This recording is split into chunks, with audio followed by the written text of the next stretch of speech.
agung dan maha perkasa. Kau kalahkan semua musuh, hancurkan segala angkara. Kuasamu melindungi aku dan selalu menaungi umatmu. Tiada lain yang ku andalkan selain Yesus, Kau Tuhan. Engkau yang membelah laut, yang mati pun Kau bangkitkan. Tiada yang mustahil bagi Dia. Ajaib perbuatannya. Berharaplah pada Tuhan, berserulah kepadanya. Jangan bimbang dan ragu, percayalah kepadanya.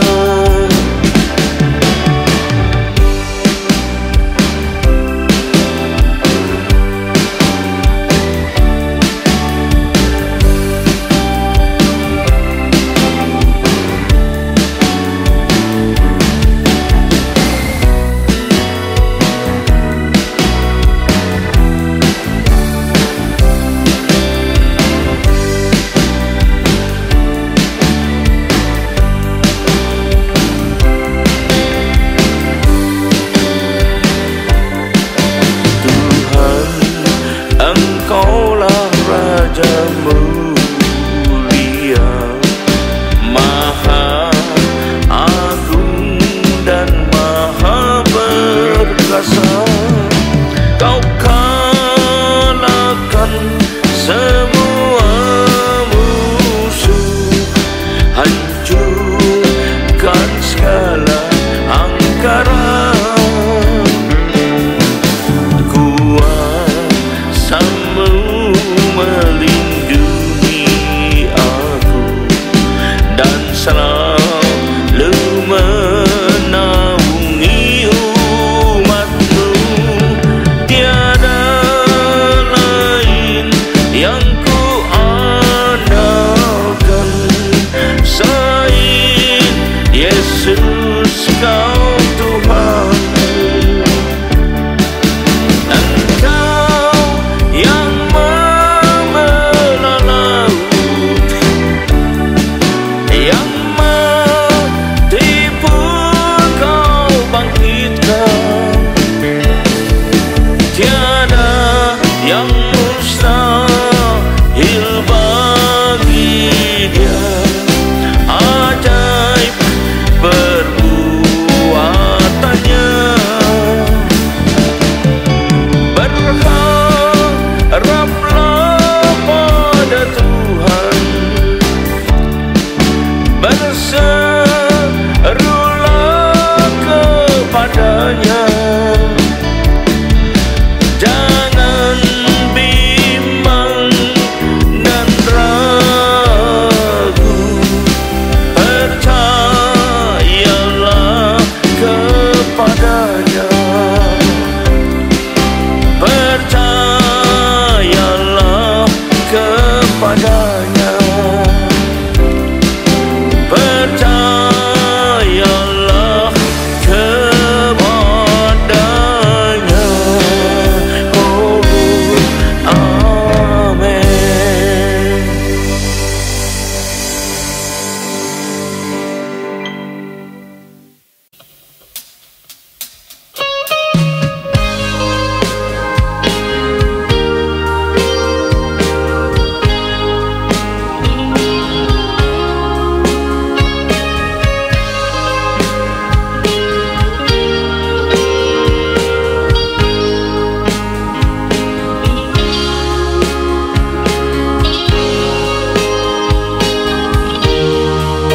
Yesus Tuhanku, Kau batu karangku,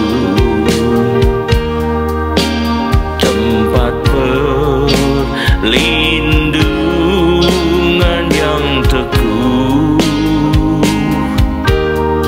membuatku mampu berdiri di tengah badai.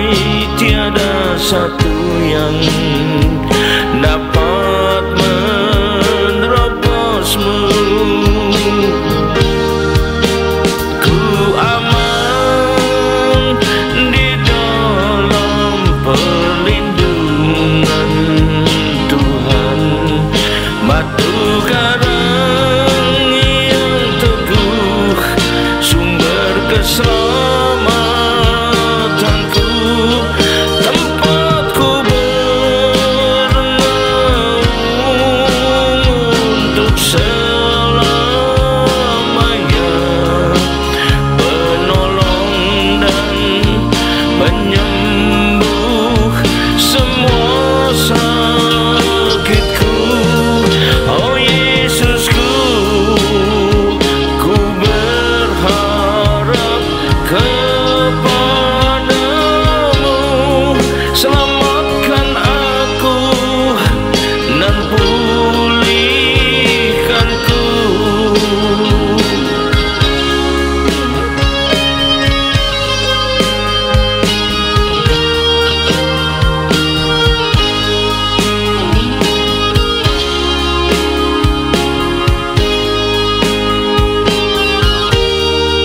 Yesus Tuhanku, Kau batu karangku, tempat perlindungan yang teguh, membuatku mampu berdiri di tengah badai. Tiada satu yang dapat menerobosmu. Ku aman di dalam perlindungan Tuhan, batu karang yang teguh, sumber keselamatanku, tempatku bernaung untuk selamanya,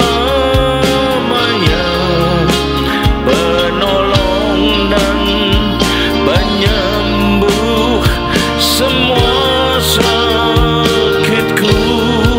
Oh Yesusku, ku berharap kepadamu, selamatkan aku dan pulihkanku.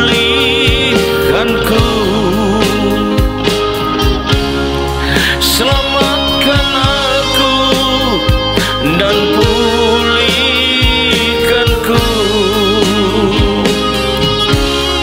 Selamatkan aku dan pulihkanku. Amin.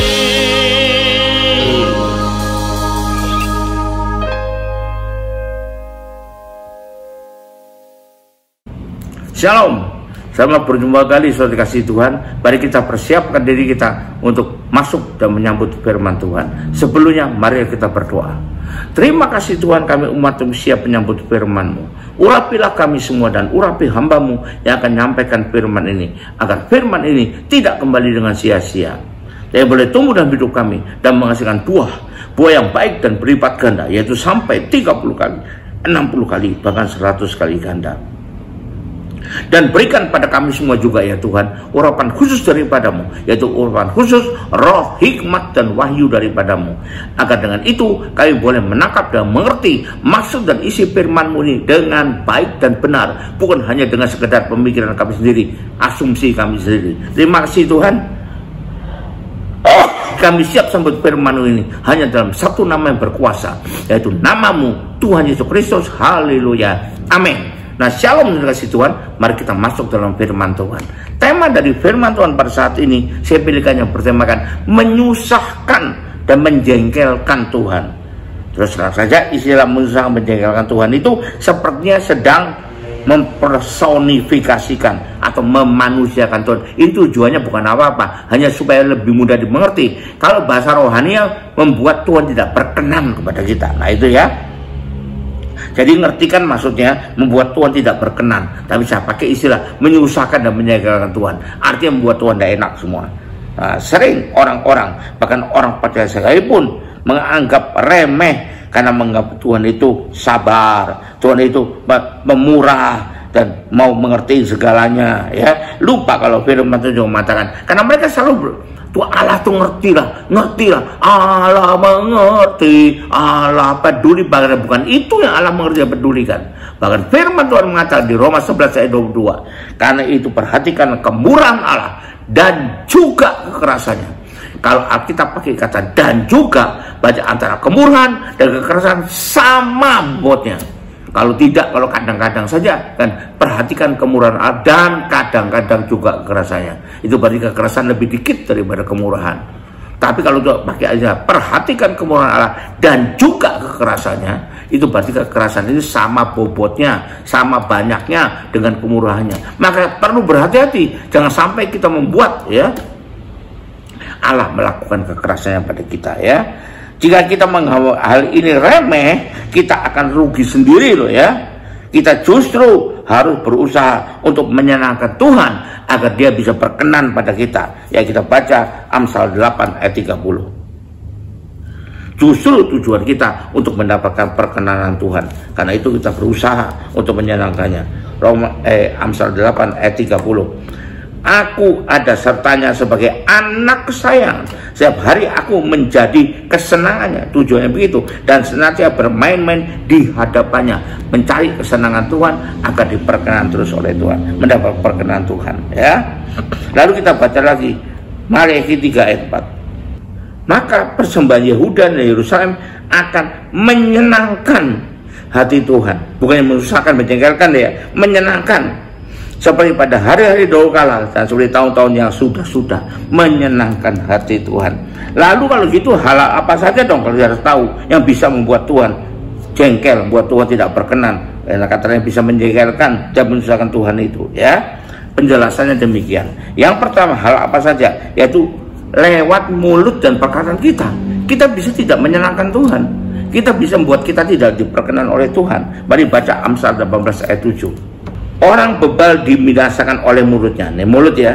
Bibirnya ada jerat bagi nyawanya. Kita baca lagi Amsal 13 ayat 3. Amsal 13 ayat 3. Siapa menjaga mulutnya memelihara nyawanya. Siapa yang keluar lebar bibir akan dijebak kebinasan. Peliharalah mulutmu, peliharalah lidahmu, peliharalah perkataanmu agar jangan sampai membuat Tuhan tidak berkenan, Tuhan jengkel kepada kita, ya. Baca lagi Mazmur 141 ayat 3 untuk poin ini. Mazmur 141 ayat yang ketiga. Awasilah mulutku ya Tuhan, berjagalah pada pintu bibirku. Jadi berhati-hati pada mulut dan perkataannya. Lalu kita baca lagi Mazmur 39 ayat 2. Mazmur 39 ayat yang kedua.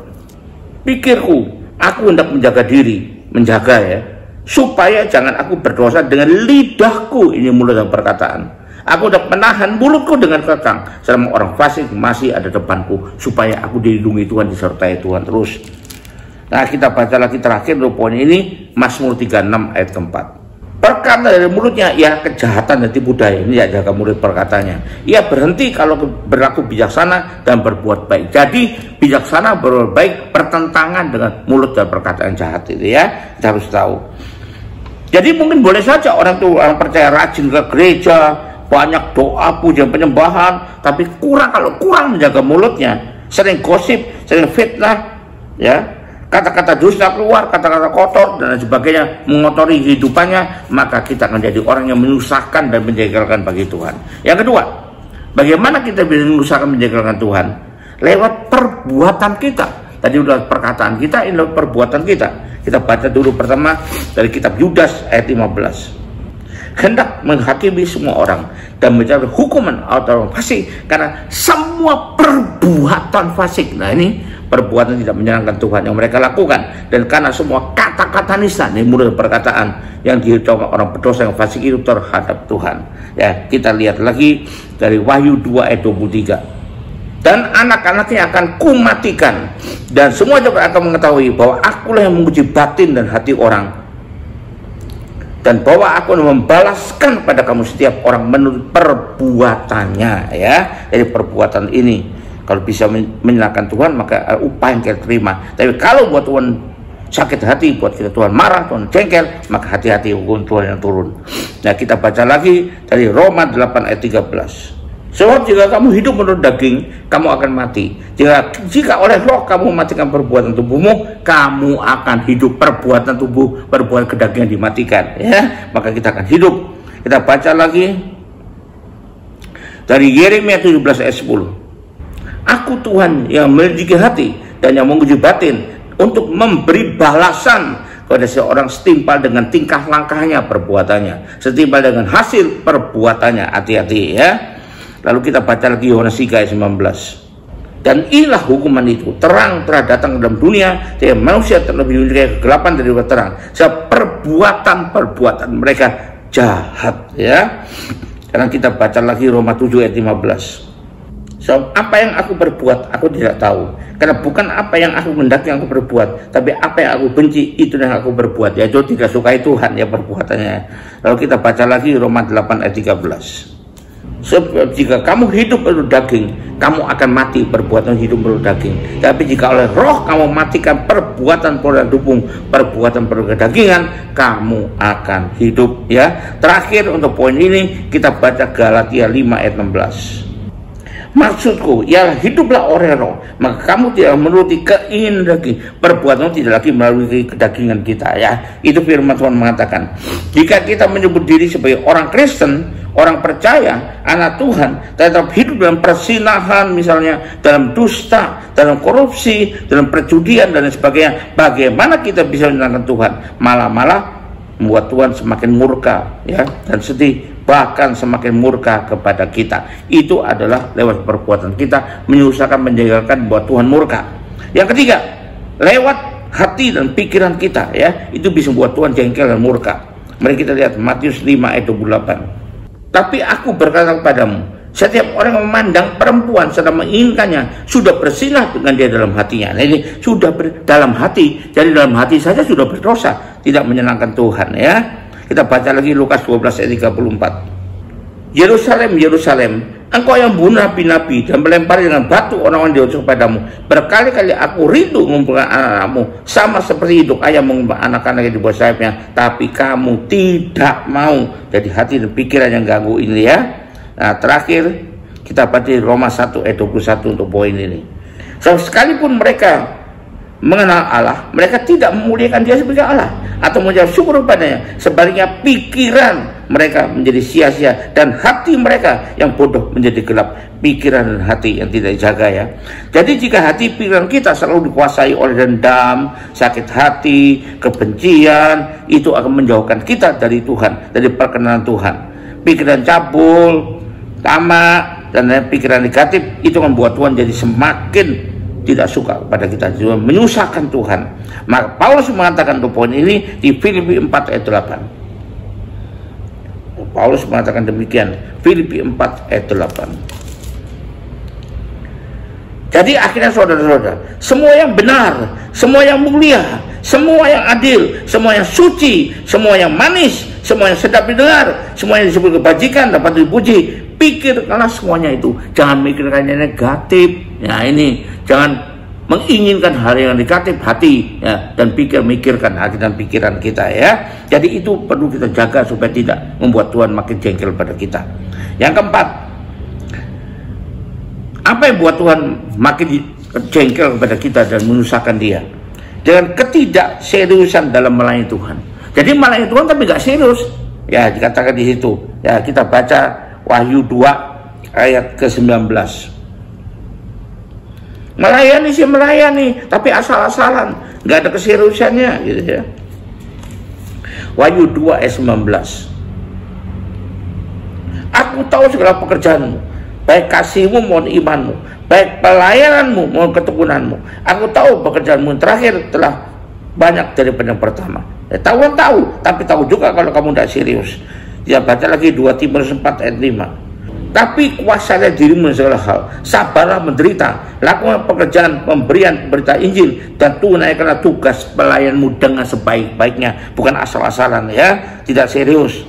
Nah, kita baca lagi Efesus 4 ayat 12. Kitab Efesus pasal 4 ayat 12. Untuk memperlengkapi orang kudus bagi pelayanan. Kenapa dilengkapi? Supaya melayani dengan baik, dengan serius, bagi pembangunan tubuh Kristus. Jadi pelayan tidak sembarangan begitu saja ya. Terakhir kita baca 2 Korintus 6 ayat 3. 2 Korintus 6 ayat 3 untuk poin ini. 2 Korintus 6 ayat 3. Dalam hal apapun kami tidak memberi sebab orang tersandung. Supaya pelayan kami jangan sampai dicela. Jadi kita harus serius dalam hal ini. Jadi walaupun orang melayan itu menerima dan ngaku Yesus sebagai juru selamat, sebagai Tuhan, terlibat dalam pelayanan, tapi sayangnya kurang sungguh-sungguh dalam pelayanan. Anggap pelayanan itu sebagai hanya sambilan, pemanfaatan waktu luang daripada nganggur, mencari yang bisa diperoleh dari Tuhan, bukan dari Tuhannya. Jadi untuk kepentingan sendiri, apa yang bisa aku dapat dari Tuhan? Ingat lagu saya tulis itu, apakah bisa menyenangkan Tuhan? Apapun kita lakukan bagi Tuhan, tapi kalau tujuannya adalah untuk mendapatkan imbalan dari Tuhan, itu semuanya mata-mata adalah untuk kepentingan diri sendiri. Dan kalau begitu, apakah itu bisa menyenangkan Tuhan? Jawabannya no ya. Maka jelaslah tidak berkenan pada Tuhan. Ingat lagu itu ya. Jadi kesimpulannya, seriuslah dan sungguh-sungguhlah dalam menjaga hati dan pikiran kita, mulut dan lidah kita, perkataan kita, perbuatan kita, agar tidak menyusahkan dan menjengkelkan bagi Tuhan.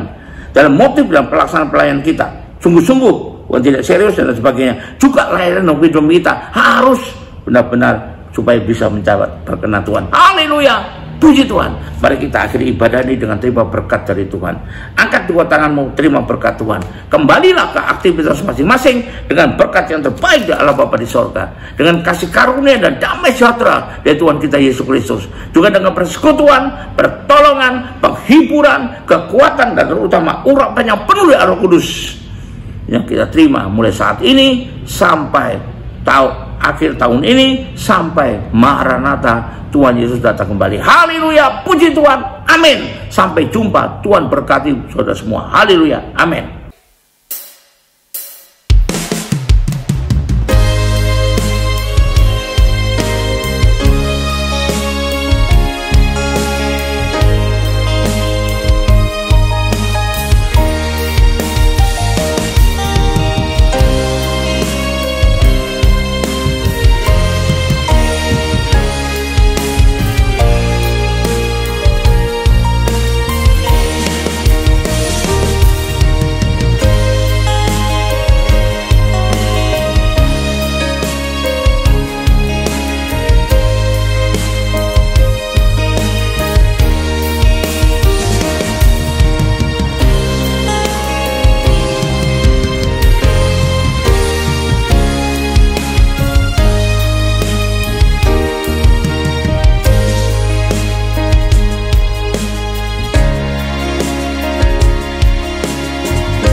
Segala raja, penolongku yang setia, penguasa semesta. Mari kita sembah Dia dan muliakan namanya sampai selamanya. Kasih Tuhan melimpah bagi kita, tiada yang setara dengan Kau Tuhan.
semesta. Mari kita sembah Dia dan muliakan nama-Nya sampai selamanya. Kasih Tuhan